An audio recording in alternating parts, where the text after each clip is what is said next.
Alright guys, it's time for the DSP lesson. This is DSP 101.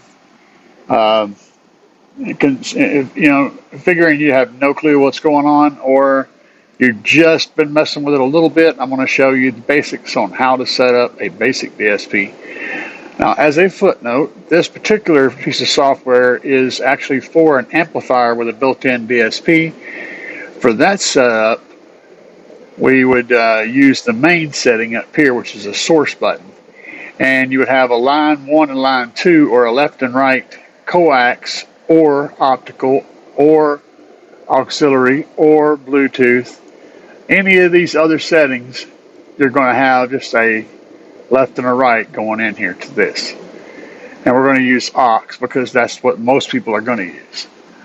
And that gives you a left and a right channels over and over again. Front left, front right, front left, front right, all the way down, 8 channels of input. And it's actually only 2 channels of input, but it's dividing them up, giving them different jobs. So then we go to our outputs. The first thing you want to do is set this up. So we got it on aux, we got it set up for outputs. Over here we should be able to change channel settings, but it won't let us do that unless we're on the main. So we don't have to worry about this over here.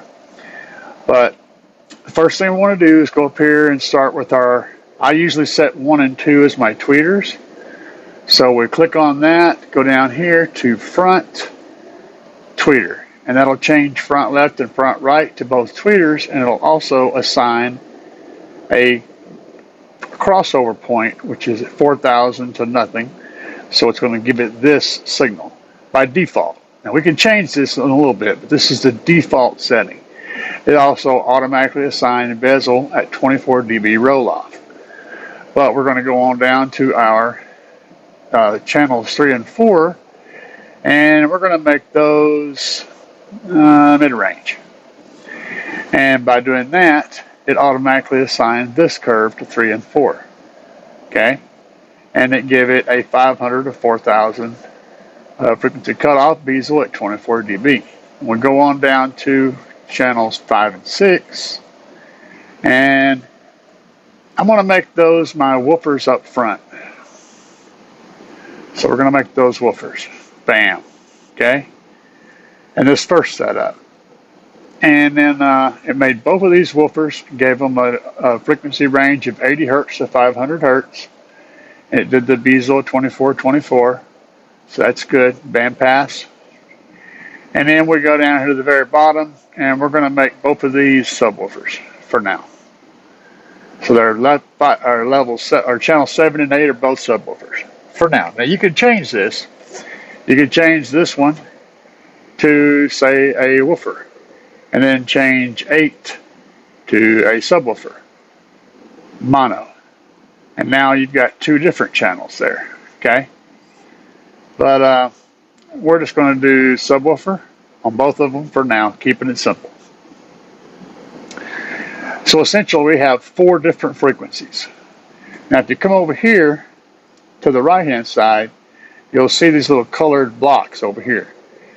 We can turn channel 1 on, channel 2, they're both the same. Channel 3 and channel 4, channel 5 and channel 6, and channel 7 and channel 8. And this represents all the curves that we're covering with all those different drivers. And I'm going to show you what I normally run, which is Linkwitz-Riley 24 and 24. But it's not selecting that by default, so we'll change that. We'll select channel 5, change it to Linkwitz-Riley, and change that one, and change this one. Now you notice how they're different? It's because I didn't change all of them. I just changed half the channels. So that's the difference between a Linkwitz-Riley crossover and a bezel crossover, or bezel, however you want to pronounce it. So if I want to change them all, I have to change them all. Or I can copy them. So I'll show you that. So in channels 1 and 2, you notice they're the same. I just changed it manually. Channel 3 and 4 are different, but I can hit this button and sync from left to right, and it did not change it. Wait a minute. Yeah, it did. They're changed. Now they're the same. Okay? So channel 5, we know that's our left. This is right here, it says front left. Channel 5 is our left, so we go here, sync from left to right, and then hit that, and it changed that one. So now we've got Linkwitz-Riley crossovers at 24 dB roll-off per octave. We do our subwoofer the same way. It's already set at Linkwitz-Riley, but we would do that the same way. We just hit that, copy from left to right, and it would take care of that for us. So now we've got all 4 of our bands set up, and we've got Linkwitz-Riley crossovers at 24 dB per octave rolling on and 24 dB rolling off. This is a pretty dang good starting point. But let's say we're not running with this. So, for example, we'll go up here to channel 1. Let's say our tweeters will play down to 3,000 hertz. So we would highlight that and then type in 3,000. Oh, that's 9,000.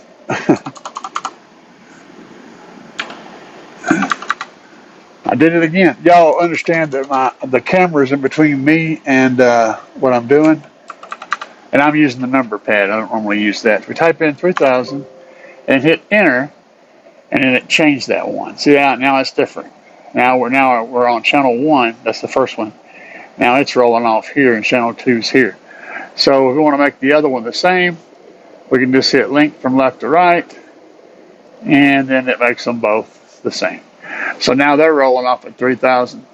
Well, you notice that this is awful hot right here now. That's because this mid-range is still rolling off at 4,000. So we'll go down here to it, and change this to 3,000. 500 to 3,000, hit enter, and now it moved.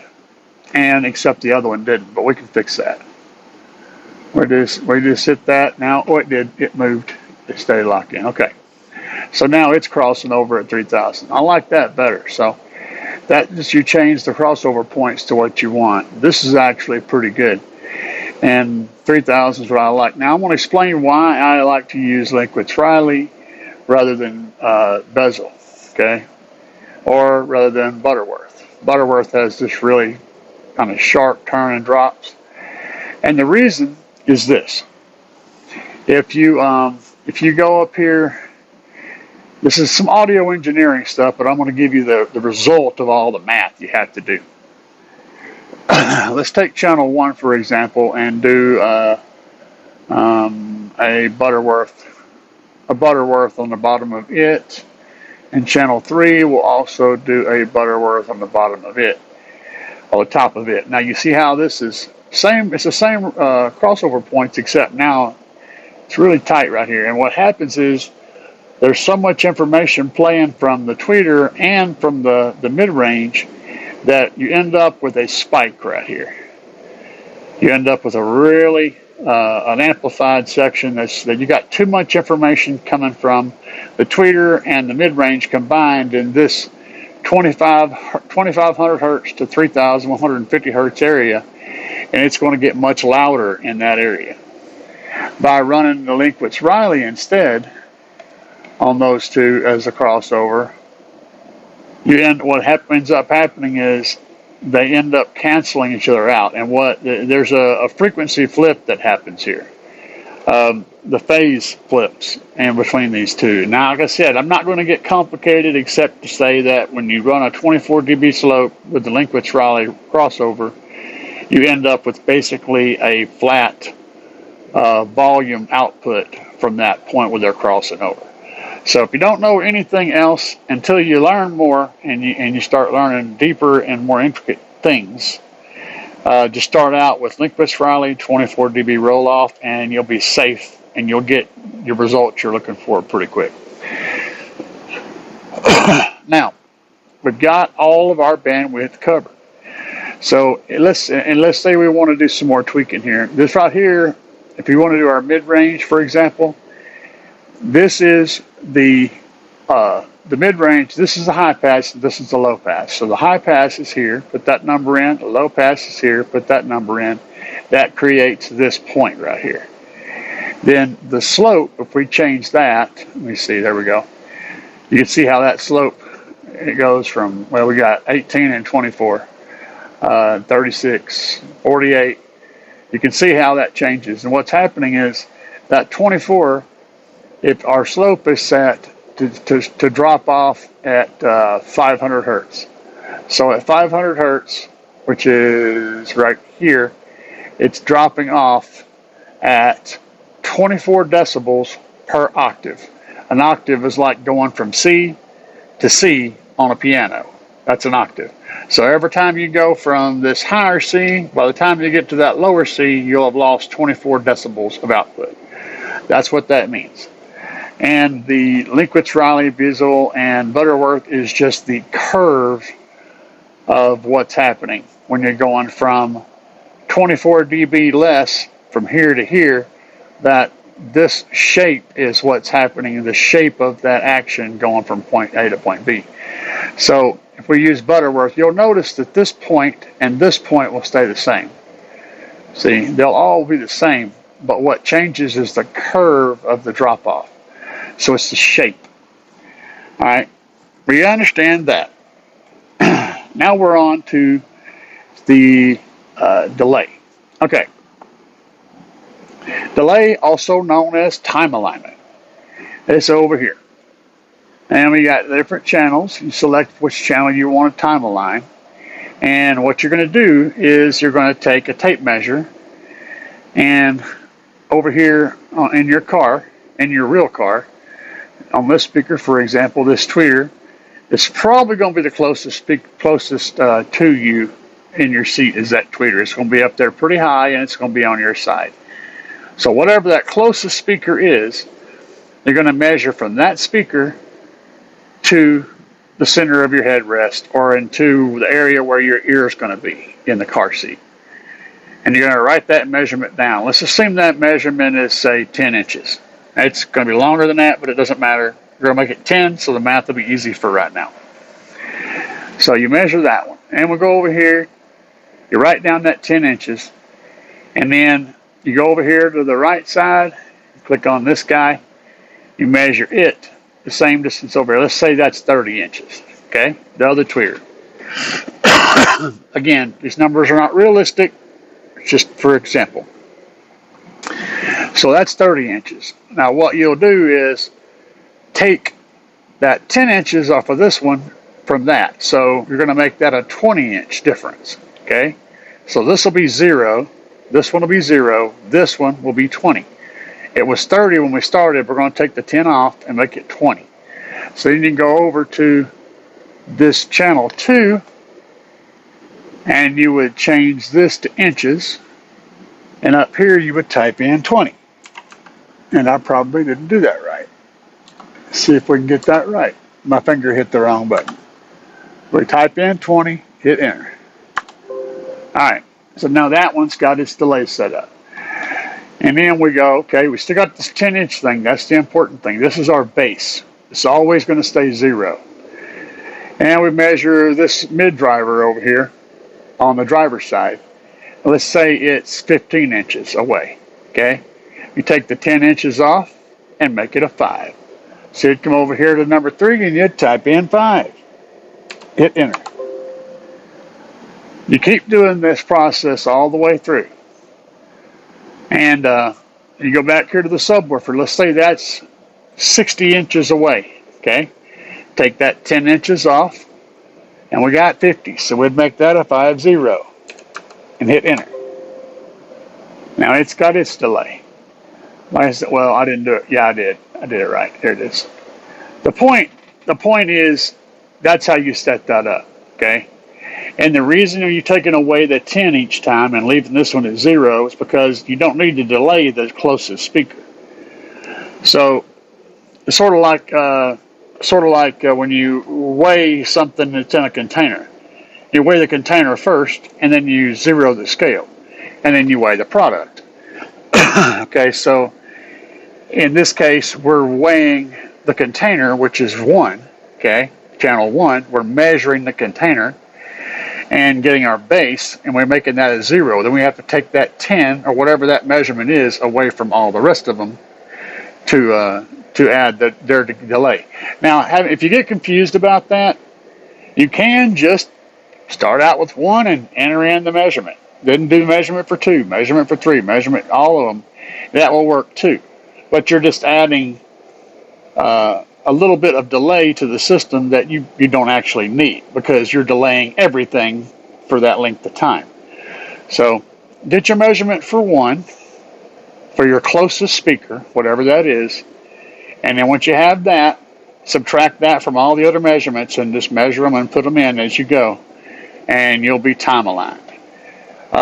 Here's the thing too, whenever you're looking at the car, the thing about a car is, although you might think that the distance between here and here and here is negligible, but it's really not. So when you're instead of measuring to the center of your headrest, which is where everyone's going to tell you to measure, I measure the left stuff, the passenger side stuff, to that side of my headrest, and I measure this stuff to this side of the headrest, because that's closer to where my ear is going to be. That 3 or 4 inches of difference is actually significant. So anyway, you can do center and it'll work, but now we're past this. So we have our delay, our time alignment set up, and that's good. Now what this other section here is for is gain matching. So, we've all used the left and right balance control, the front to rear fade to get the sound to where it sounds like it's, the best. Well, that's kind of what this is, except it lets you do each individual channel separately. And what you're wanting to do is create a sound field out in front of you whenever you're sitting in the car. You want the sound to sound like it's out here. Now there's 2 different ways of doing this. You can tune this to where the sound sounds like it's coming from out here. Okay. Most of your SQ judges are going to be looking for a sound field that's more in front of the driver, right over here. So in order to do that, you may have to decrease or increase the level of the drivers to get that sound up there, to get it right here, okay? And that's where being able to adjust the volumes of these different drivers will come into play. You can turn down the driver side tweeter, for example, because it's closer to you. Or you may need to turn up the driver side mid-range because it's down low in the door, whereas the passenger side mid-range is actually more open and able to point at you. You may actually have to make, one or the other louder to get it to where it's the perceived loudness at your current sitting position. So once you get done with your gains, we're on to this part. This part is a multi-layered deal.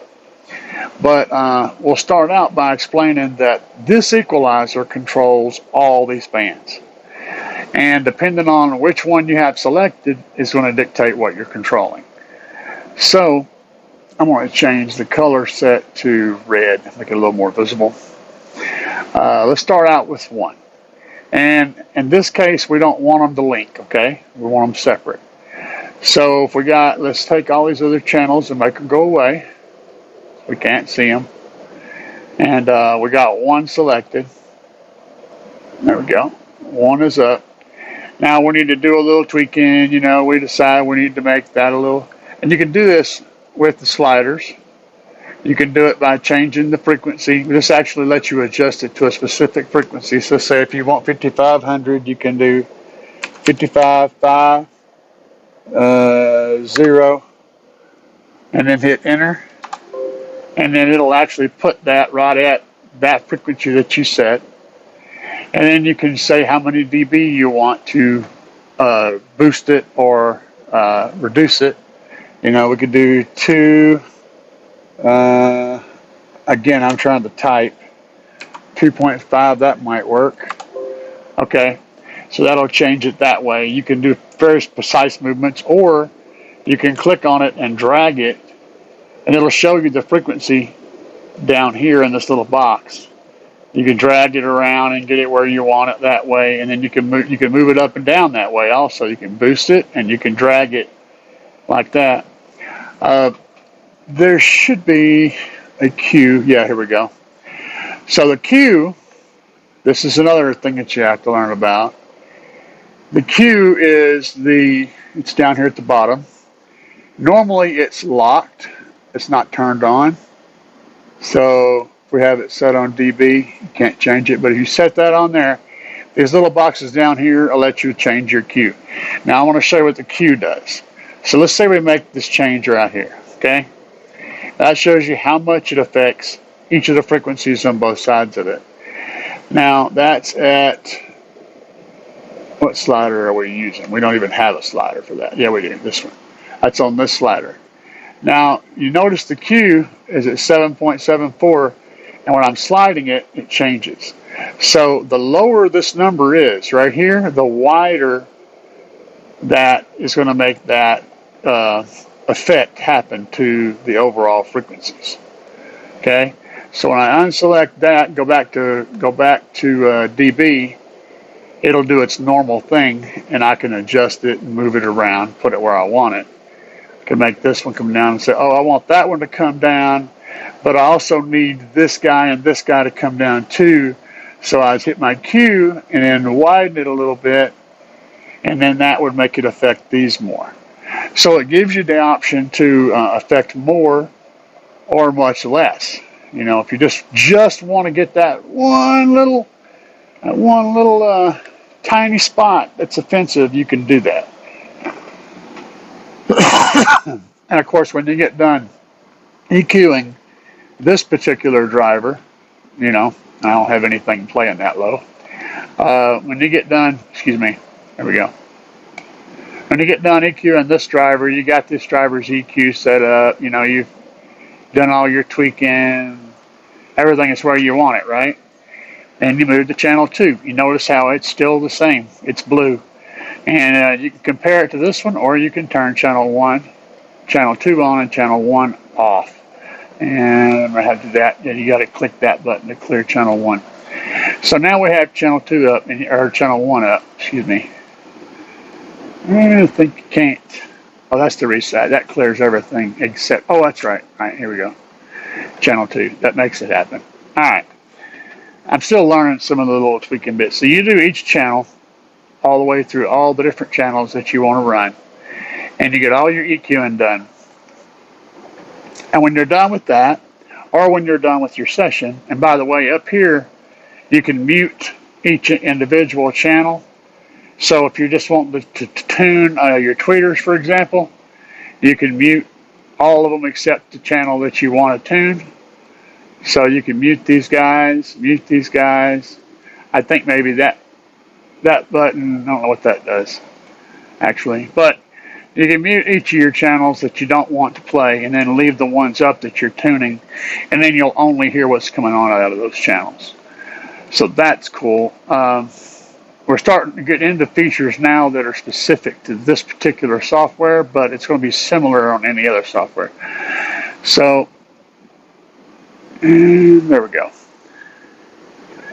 And that's high pass and low pass. Okay, we got gain and delay.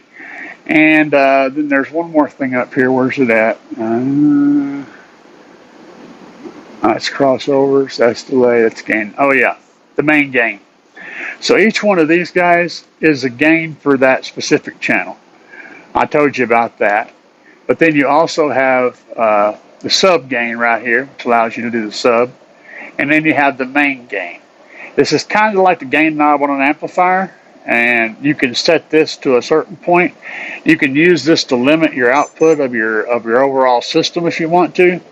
So you can set your volume at max, and then you can on your head unit, and then you can use this to push up and go, yeah, that's as far as I want it to ever go. And then it'll, no matter how you know, when you turn your stereo all the way to full, it's never going to go past the point that you've got set here. And this gives you the control over the whole system. So subs, everything. So it's pretty cool. And you could also do it the other way around. A lot of times the DSP will come with a controller to allow you to control the sub up and down and the main up and down, and sometimes even flip between presets. So you can use that to control everything and to set your stereo's volume at whatever and leave it there. So you can do it either way, but you do have options. Now over here, you see me messing with this. This allows you to click between the speakers. And depending on how you have them set, like if we change this mid-range to a rear woofer, you see it moves. Now it's a rear woofer. So it allows you to flip between these presets and see where your drivers are at on the little car here, which is pretty cool. And that's you can do a two-way crossover. And I don't know what I'm doing here. Okay, yeah, it just automatically sets stuff up. So you can do all sorts of different stuff. You hit clear all, and you can go back to where you start. The point is, when you get done screwing around with this and you get it where you want it, you can do a couple of things. One, on this software, you can hit the right button, and then you can hit like position 1 and say okay, and it would save it, and you could save that to position 1. And then you would have a preset of the whole thing saved in that spot. And then you could do another one, maybe where you have a tune for the center of the car. You can save that as position 2. And then whenever you get ready to load it, you would just click read. Then you would click on position 1, and it would automatically load position 1. All right, so you can save and then read from this spot. Then the other spot is when you're on your computer. You can go in here and save your tune on your computer, and then you can read it back up. You can open it and save it. You can create saves on your computer and leave them there. They won't be saved in the DSP. These will be saved on the computer. You can also restore factory from the computer. So if you've done jacked it all up in such a way that you can't figure it out, you can load this thing up, hit restore factory, and it will put everything back to exactly how it was when you first installed. And it's going to remember, it's going to eliminate, you notice there's no crossovers. So your tweeters will be playing at full tilt boogie. So you make sure that when you do that, that you're aware of that. Now I can't go back and pull up any saves because I can't write this on hardware because I don't have one hooked up. But that's how you set it up. That's how you pull it out. How you get it done. Set your stereo up. The basics of how to use a DSP. And I know I sound like a confused old man. That's because I am a confused old man. If you guys found this helpful, or if you think I suck, leave it in the comments down below. They're down there. If you enjoyed my comment, you enjoyed my blah blah blah. If you enjoyed my content and you find it helpful, hit that subscribe button. It's going to be somewhere on the screen. And let me know in the comments that you enjoyed or you didn't enjoy, or what I should or should not have done, or all the dumb things that I said were wrong, or whatever it is you got to say. Just drop it down there. And for now, guys, peace.